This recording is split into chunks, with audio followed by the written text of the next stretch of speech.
let's talk about this video with none other than Mr. Adam Kriger. Then yours truly. That would be me. Yeah. So this thing's gone viral. Like, it's being shared thousands of times. Well, so I'm shocked. This is a video of you during our rant from the last week. So it was last Monday, Yeah, right? last Monday. Yeah. Last Monday, you started talking about how you have decided you're going to vote for Trump. Yep. And you got some flack for it, I guess. I'm still getting flack for it. People are today how people dare were you? like, I don't know you anymore. And I was like, well, you want to talk about it? And they're like, block. I'm like, oh, so you don't want to even discuss it? Sure, all right. Were you ever really friends? Yes, actually. That's the sad part. Like, too or bad. rather, I thought, so it's like, whatever. I don't think you are. I don't think you ever really were. It seems like it. Seems so, Yeah. It's like, if you don't, I appreciate everyone's opinion. I wanted to hear this person's opinion. I'm not going to, like, say who they were, but regardless, I was just speaking my mind on when we were both ranting. We both kind of went on a rant that day. Yep. And my rant was basically saying I'm sick of it. I've been immersed in the news and the counter news and what's really going on, hearing the actual speeches by our current president and how the mainstream media actually portrays what he's saying. And I'm like, okay, that's not true. And I'm doing all my own research. We spoke about China a little bit, about how they're trying to take over and corporations are losing a lot of money by him trying to bring manufacturing back. We talked about how a lot of people who said they flipped to join the Trump train as soon as they actually saw him give a speech and realized the media had been lying to them about everything. Yep. And so that was their moment. And then you mentioned that similarly. Yep. You started actually listening to what he was saying and you're like, that's not what the media said. Exactly. That's great, dude. Nearly every speech of his is know. the same, and I'm like, how can that be? Like, how are they skewing it so far from what he's saying that it's just them making up their own narrative that they want to push onto people? And it's like, I don't like anyone pushing anything on me. I like thinking for myself, and that's literally what I said. So, and now it was blasted. Liberal, thinks for himself, thinks logically. Wait, they misgendered you. That's the best, funniest part. They did. They said liberal says they're voting for Trump, and I was like, he's clearly a man. He's a dude, obviously.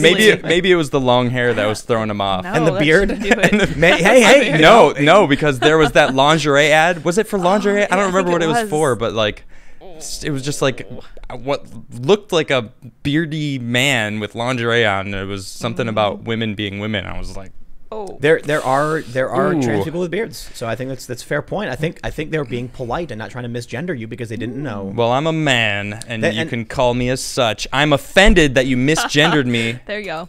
So it goes two ways, people. They did. They said there because they were trying to be polite, and it said liberal, so they didn't know. I don't even know if I was considered a liberal. Well, like, look, I just didn't pay attention. No, you were. Because You I were. was in my own little bubble, a world that I lived in. Who was the last president you voted for? In 2008, I voted for Obama, yes. Bingo. Yeah. You see? It was the first time I was able to So vote. you weren't like a hardcore far leftist or Democrat waving the party flag or whatever. Yeah. But I think I don't know who coined this. I think it may have been Breitbart. Default liberal. Okay. Like a regular person who just lives in a city, doesn't follow too much, Right. and then goes and votes for a Democrat. And so you're the typical. Yep. It's called passive liberal, I think, according to the Hidden Tribes thing.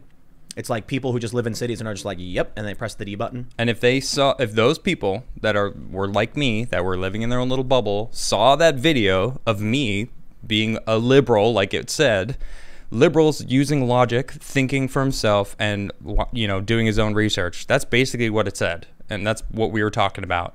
They deleted the video. They deleted the video. Because it's been deleted all over the place now. Check it out. So I shared this. 2+ million views. Wow. And I thought my rant would go viral. I told you, I'm slowly taking over the show. So I did. So I had a rant where I was like, you got to stand up for yourself and stop, and blah, blah, blah. Yeah. And then afterwards, Solid rant. I actually got hit up by a ton of high profile people being like, yo, we're sharing this. Can we talk? And people wanting to come on their shows and stuff like that. And I was like, after the show, like I had a feeling because people were saying things like, yo, put that clip up. Yeah. Then all of a sudden it was your clip. I know. Gets 2.4 million views on Facebook. I was surprised myself. The segment we did with both of the rants ended up getting like 500,000 on YouTube. Wow. And they snipped this one, bit where you're like, here's why I'm doing it. Here's what I think. Yeah. Started to go crazy viral. So I shared it. And this morning I got a notification on it, and I looked at the comments, and people were like, that's really cool that, your buddy's thinking for himself. There were people saying things like, Adam's kind of like a good everyman representation. And they're like, it's interesting to see his perspective. And then this afternoon, at some point, I went, and it's gone. I don't know. It's just gone. And so I went to the Hodge Twins' page. Gone. Yep. So I sent him a message, and I was like, did you guys delete this? It's gone. And I haven't heard back or anything. Yeah. And there were other pages that posted too, also gone. Yep. And then I look at what Project Veritas said. Exactly. So if you guys aren't familiar, James O'Keefe, Project Veritas, did this expose where an actual content moderator, I believe he was, for Facebook, on the record with hidden camera footage showing all these people saying things like, if it's a video of a Trump supporter, I'll delete it for terrorism. Yep. So I wonder what happened. You post the Hodge Twins, you post Diamond and Silk, you post Candace Owens, and the moderators are probably like, we know who they are. Yep. Like, there's nothing we can do. But all of a sudden they see a video of this regular old, vegan, urban, hippie kind of dude. Vegan hippy dippy looking dude. Being like, yo, we got to do it, man.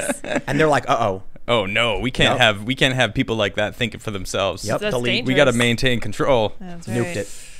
Not if I can help it. Well, that's why that's one of the reasons why I wanted to lead with this actual segment again. Yeah. Because now we'll post it. Yeah. And we'll post exactly about how they deleted it. You should keep doing it, and we'll keep talking about it. Yeah. Right. So this all ties into this bigger idea, that because we were talking about this, and I'm like, man, 2.4 million people sharing this video. Trump supporters, conservatives right now are like, they're at war. I mean, figuratively, they're like active. They are paying attention.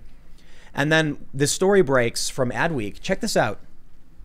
Well, I guess we can't pull it up because let me see if I can try and refresh it. Oh no, this gave us such a yeah. pain. Anyway, you know what? Don't worry about it. The headline's right there.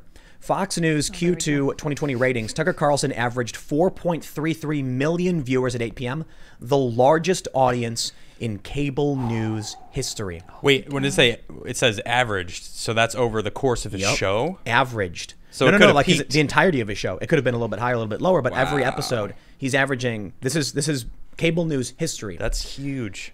Tucker Carlson is, I've said it before, he's one of the best, if not the best, in cable TV news. You don't have to agree with all of his opinions because he certainly has conservative opinions, but he gets very often his facts straight. He's talented. He's talented. He Well-read. gets things wrong. But the bigger issue is that he's very much pro-Trump. He's very critical of Republicans. He's been going after these do-nothing Republicans quite a bit. Yep, but he has. The people who are listening to him are not people who are going to support Biden. So who's coming to Tucker Carlson to watch in historic numbers? That's people crazy. who are sick of what's going on in our country right now. Which brings me to two more points. This one first. This is Candace Owens right here. We can see here where she said she didn't support George Floyd, has 92.8 million views. 92.8 mil. Wow. And this was a big news story. And that's a lot. So for all we know, that's a lot of views. That's like most voters. So it's a lot of Democrats, a lot of Republicans. But the point is, the message is out there. It's prominent. And, this George Floyd thing, I'm not saying that has anything to do with Trump. It's just showing that there's substantial influence from conservative personalities from the right. But this Politico article, and then we got this thread, it's really interesting. Look, I've been saying a lot that I think Trump's actually I'm not saying he's going to lose. I'm saying he's on track right now. With no changes, he will lose. The way things are going, I don't agree. I'm shaking my head right now. You can't see me, but I don't agree. Look at this right here. What does that say? Sharp decline in GOP satisfaction with the way things are going in the country. Yeah. The Democrats and independents. So Democrats have been going slightly down for a while, but they barely ever cared. They've always hated it since 2017. Republicans have been kind of happy, with even more than half saying they're satisfied. But what does that statement even mean? Not happy with the thing, satisfaction with the way things are going in the country. It's like, who's happy with what's going on in the country or even the planet right now? Of course. Nobody. I'm not. This is part of why I'm saying if Trump does nothing, the track he is on right now is loss. I'm not saying he will lose. I'm saying he needs to change things. Okay. Which brings me to the point actually being brought up by this article and by another thread. One of the big arguments being that Trump is waiting till after the DNC to pull the trigger on all their big campaign moves. It makes sense. He's already got enthusiasm. There's a major enthusiasm gap. People are going out and voting. And before he comes out and tries to do all of the major campaign, advertisements, wait for the Democrats to announce their VP. to announce their policy positions and adopt their policy positions. Then Trump can come out and start, dropping the hammer on a bunch of different issues. Yep. But as of right now, things look bad. You got bad polls. You got all this negative press. Yeah. You've got secret insiders saying Trump is talking about quitting. That I don't believe. Mm-hmm. But this is really interesting right here. Politico said just a couple of weeks ago that they have not fixed the polls from 2016. Boom. Mm-hmm. The polls were wrong in a lot of ways. The national votes were on point, but the national vote isn't relevant. What Trump is going for is the Electoral College. Yep. And he won the Electoral College by a huge 25%. Yeah, but it's a huge margin. Yeah. So how is it that he lost the popular vote, but he won such huge numbers? And they make a really good point in this article, but there's another thread right here from Carlos Azueda that kind of breaks it down. And the point is, these polls, state polls, mm-hmm. were not getting white, non-college educated voters. Yep. They're polling the wrong people. Well, they kind of, but it's that they can't get those people. Right. The New York Times talked about how they're trying and they can't. So they're trying to adjust their margin of error and make some estimations, but they can't do it. No, they can't. If they can't get in touch with these people, especially if they're biased. Listen, man, during Trump's campaign in 2015 and 16, I went to like 30 plus rallies. Mm-hmm. And I remember one of the most prominent ones, like in terms of my conversations and understanding. I was in Florida. I think it was Fort Lauderdale. I would say 9 out of 10 people I talked to said they don't vote. And I was like, are you a Republican? No. Democrat? No, I don't know. And I tell you this, man, I was talking to a bunch of people and they would say like, I'll be like, so, have you always voted Republican? Like, I actually don't vote. Yep. I'll be like, but here you are at a Trump rally. Like, oh yeah, Trump's great. And so you had people who didn't even know what they were politically. Yep. These are people who probably never voted. And one of the things that happened in 2016 is areas that didn't vote before, that were considered like gray because mm-hmm. they didn't vote, all of a sudden turned red. And so we have this thread here. Carlos Azueda basically talks about a lot of these really interesting things, pointing out that Trump is going for the Electoral College and he's turning states that aren't battleground states into battleground states. Yep. By targeting large groups of people who are disenfranchised. Well, you know who I voted in 2016? Was you in 2016? Mm-hmm. You voted in 2016? I didn't. Oh. Yeah. That's my point. Oh, yeah. Right. Yep. Right. So, and now I know who I'm voting for, and it's like activation. Exactly. Yeah. It's I have become activated and more just active. Like I just am paying attention now, and I'm like, okay, now I understand the political realm to an extent. I feel like I still don't know enough. I don't think I ever will know enough because there's just so much to know. Democrats want Trump to win. Right. So? Democrats. I was making a joke about it earlier, yeah. but I kind of was serious though a little bit. So make it easy for the next run, 2024. Let me tell you guys a story. Eh? Oh boy. Oh goodness. So I'm sitting here in my apartment, right, in my house, Jersey. and I'm like, we got to do a new show. Yeah. So I call up my boy and I say to my boy, I'm like, hey Adam, why don't you come out here and do this show with me, huh? And I'm like, yo. I didn't know who it was at first. I was like, I'm like, who is this? I look Tim. at I'm like, Tim. It says Tim here, but who is this? Why do you have a really awful fake New Jersey sounding accent? Yeah. Do you live in Jersey now? No. I'm good. No, I'm good. I can't work with you. Haven't you seen the South Park episode where Jersey takes over the whole country? Oh no. Yeah. that episode Lydia and I feel the same way about that. No, they're please. like no. They're like South Park is becoming funny. South Jersey. Oh no. South Dakota is now South Jersey. Oh, no. Anyway, so I call up Adam and I'm like, hey, do you want to do a podcast with me? Because, I do my show every morning. It's like an hour and a half or whatever. I want to do a nightly 2-hour podcast. Mm-hmm. Need somebody who's like, but no politics. No, for real. Yeah, no politics. Yeah, no politics, Adam. I don't want to point. do any politics. We're the only rule: no Democrat, no Republican conversation. You're not allowed to say those words. Right. And I was like, yes, because I don't know anything about politics. Well, so here I am. I'm like, I'm being like shared around as like the new, slogan for bringing liberals to the right side, to the Trump train. Well, so the general idea. Well, hold on, this is important. The general idea was like. So I do politics all day, and I was like, there's so much more that we could talk about in cultural issues and stuff and movies. Mm-hmm. And we can do a 2-hour-long podcast. We can talk about the universe and aliens and just like fun, important stuff. So we did movie reviews. We did a couple. When the apocalypse happened, right? Yeah, this year's no, it's not the apocalypse. Come on. I'm just joking. COVID. But here's why this is important. Because we were talking a couple days ago when they came for Dungeons and Dragons, and Magic the Gathering art got banned and cards got banned. Then they started saying certain like fantasy races were racist or whatever. Stupidest thing. And you were talking about how like you normally like you didn't know a whole lot about what was going on. Right. And I was like, it wouldn't have mattered if I asked you to come out or not, because you'd be sitting at your house with your friends playing Magic, looking at your phones confused why they banned a bunch of cards for being racist. Probably not even that. Probably not even that, because I didn't go out and look. I wasn't paying attention. I didn't care to even find out. But somebody would have been like, yo, D&D is like, the rules are changing and whatever. My play group wouldn't have cared. They just You don't think they would have noticed any of the changes or the sure, maybe you wouldn't have seen the ban lists for cards. They're like, what is this? And like the statements issued and the card art being removed. Well, I didn't use any of those cards anyway. Sure, I checked the ban list sometimes when I used to play, but I'm sure there was going to come a point where I was like, I'm going to be forced into this. I get what you're saying. Yeah, everyone's being forced into it, and if it wasn't this, it would have been the riots. That's the point I'm making, right? Right. Well, COVID, everyone's home, no one has jobs. Right. You know, now people are even scared to go out because of the riots. Like people are like, "Oh, how dare these people pull guns on them?" It's like, "Yeah, but they're killing people. They're killing each other. Like how would you not be afraid of these people surrounding your car, beating on your car, shooting into it in Provo? Shooting into the car, and you think they're not going to slam on the gas? Now like what? Check this out. Ridiculous. There's murmurs. People are getting worried because apparently Provo is like very heavy Mormon. Okay. And in Provo, an SUV was driving down the road. These protests, rioters, extremists, whatever you want to call them, were randomly running about.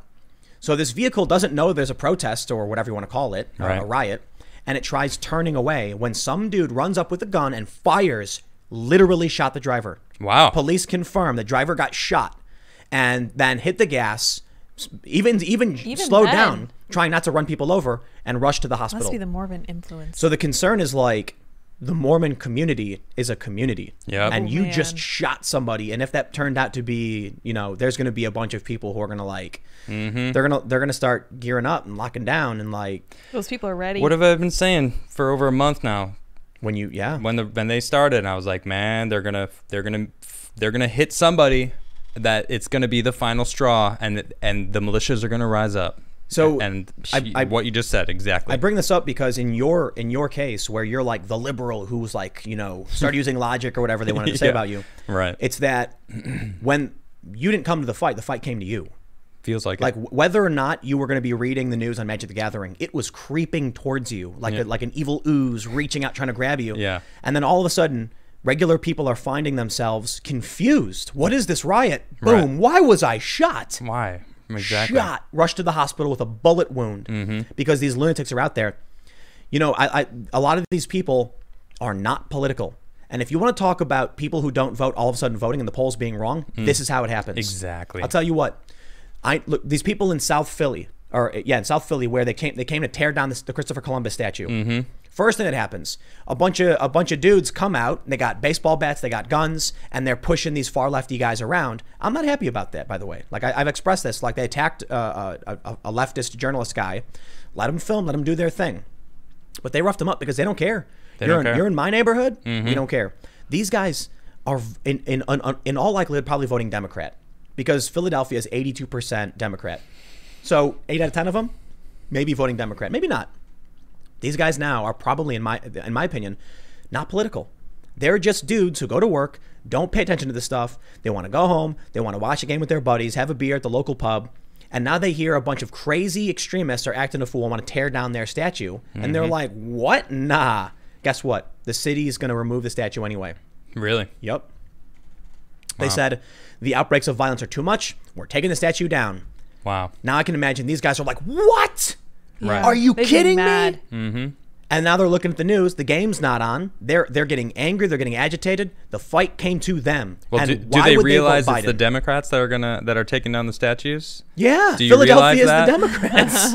Well, I'm speaking to them right now. I'm talking to you, the people who vote Democrat that are allowing these statues to be pulled down legally through their means to take them all down. It's like that's destroying history. When you just look, You know, a lot of Jewish people, Auschwitz is still standing. You know that? Yep. You know why it's still standing? Because the Jews don't want it to be forgotten.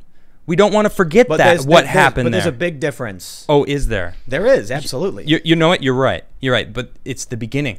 But it's still destroying the history of how we got to where we are. That's the point I'm making. The problem with the Confederate statues is that they were put up in to praise these individuals. Okay. Auschwitz is a symbol of the horrific, acts and atrocities. That's true. So that's why I'm in favor of having a vote.